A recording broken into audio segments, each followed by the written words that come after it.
So, ayun nga guys, viral na viral ngayon si Kamangyan. So, alam ko na marami na sa inyong nakapanood kung anong nangyayari at ano ang dahilan kung bakit nagba-viral siya ngayon. So, dahil sa pagtitinda niya ng shampoo.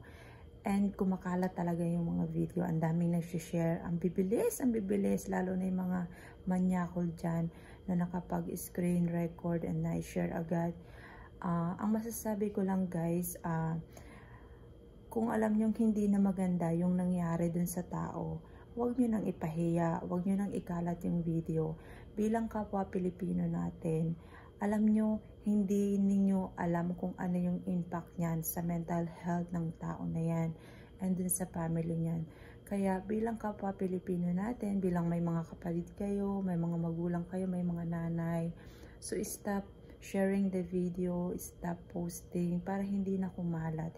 Kasi nakakahiya dun sa kay Kamangyan kasi syempre hindi naman niya ginusto yung bagay na yun, hindi naman niya ginawa yun on purpose.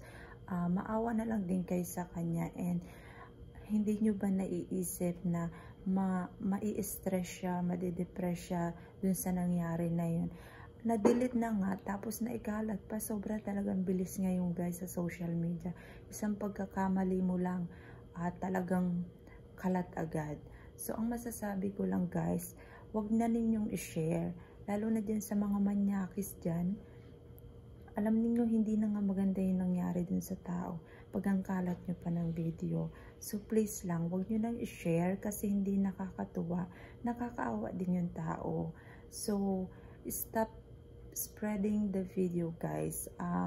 Yung family niyan, alam ko, sobrang naaawa doon sa tao. Syempre, ilagay nyo na lang yung sarili nyo doon sa sitwasyon. Hindi naman niya yung ginawa para pagpiyastahan ng tao or para pagkakitaan yung video or ganon. Sino ba naman yung babae na gusto na mapahiya, hindi ba? So, walang perfectong tao. Huwag nyo nang ipagkalat. Alam ko marami nang nakapanood ng video na yun. So, huwag na po natin ipagkalat. Isipin natin yung kapwa natin. So, yun lang guys.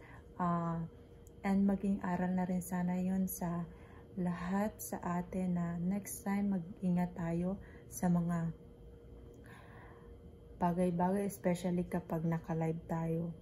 So, yun lang guys. Good night. 3 AM na dito. So, matutulog na rin ako.